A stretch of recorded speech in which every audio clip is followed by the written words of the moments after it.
Hey everybody, welcome to another tutorial. We're going to have a little fun, we're going to do it fast, and I'm going to show you how to make this really cool effect. Alright, starting off with the usual subdivided Suzanne, 2 times and shaded smooth. Go ahead and pull out Philogix, and we're going to click new, and we'll go ahead and burn this one and bake it.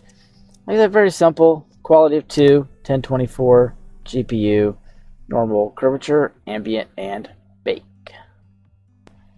Alright, so first thing we'll do is we're going to add in our custom layer on the base channel. We come down and we can choose anything. I used the carbon fiber previously, and I took this one from UV to a box projection, and I bring the scale back just a touch, something like that. You can change the colors around if you want to have something that looks a little bit better. Remember, Alt right mouse will kind of change the HDRI so you can get a better view of what your modification looks like. And I just switched my HDRI so I can have, a better look at it, so it looks a little better. All right, so now the very next thing we want to do is go ahead and add another smart material. Now this smart material is going to be, it's going to control the cracks. Now, you can always get in there with paint and you can color whatever you want, but now we can throw in the rust, the iron grainy, anything you could think of. So the very first thing we'll do is the steel paint, just so it's going to be visible. Now I'm going to come over to the layer mask, and I want to go ahead and grab a paint layer, leave it on UV. I'll come down and click new. I'll drop the alpha off and click OK. So now that we've got that, what we want to do is go ahead and go to the paint panel, click paint, come in here. You could choose cracks or cracks 2. I haven't used just regular cracks in a while, so I'm going to go ahead and use those. I'm going to have the strength up a little bit, and F will control your brush. And so I'll just come in here and draw a little bit. And you won't really see a whole lot. And you can hit X if you don't see anything coming up, and switch it from black to white, and it will start painting. Then go ahead and click finish. And now we want to do, while we're on that layer, on the base layer, which is the metallic red, and on the layer mask, what we want to do is come in here, and we are going to add in a curve. All right, and now this is going to be controlled by a curve. And so the big deal is we're going to take the slider over, top one, and take the bottom slider out until it shifts over just a touch. And what we can do is kind of just adjust this a little bit so it looks good. And I notice it's just barely painting in, so what we got to do is just kind of adjust our curve a little bit, and we'll start to see that nice red coming through. Come back over to the paint layer, click paint, grab whatever you want, and you can start drawing this in. And of course the intensity here is going to make a big deal on how this ends up looking. Alright, click finish, come back over to the base channel, go back to this red material here, and we can now shift this color and the cracks to anywhere we want. Alright, so we can come through here now, and we can shift the color here for our main material that is our layer. And I don't have any of these named, so I'll just call this base.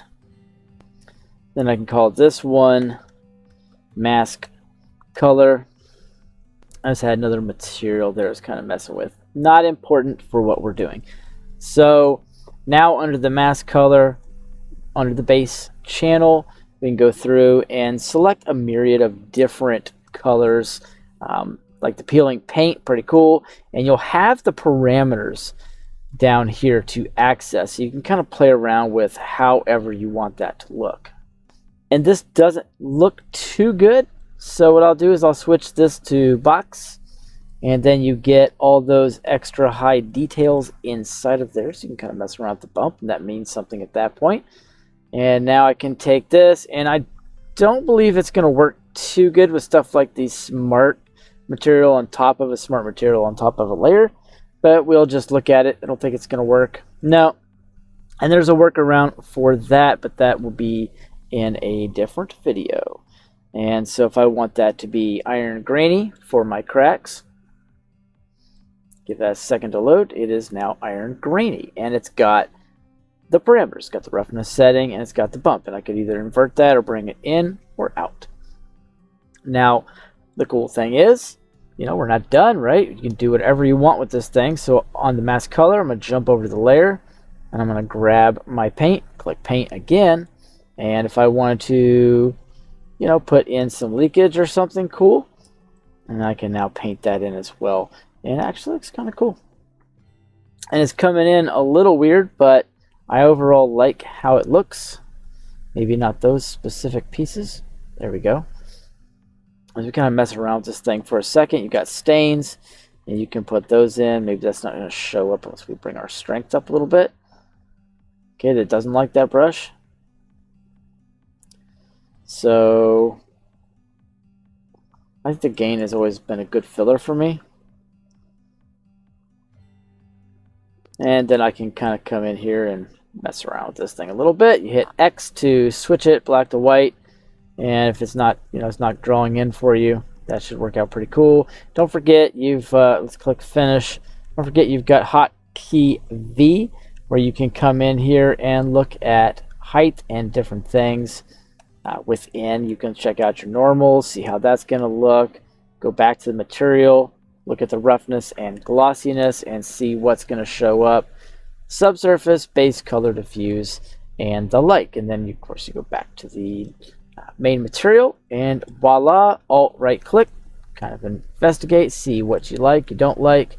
And there's this funky little thing I'm going to share with you guys. I had no idea, straight up. If you hold down middle mouse and you right click, like you accidentally did that, you could just access snap. Okay, and I thought that was really cool. Just want to share that. So anybody who did not watch the entire video, you know, you missed a fun thing, because like when I'm trying to copy something and I just want to move it off really quick, I'm really tired of hitting G, X, move it over.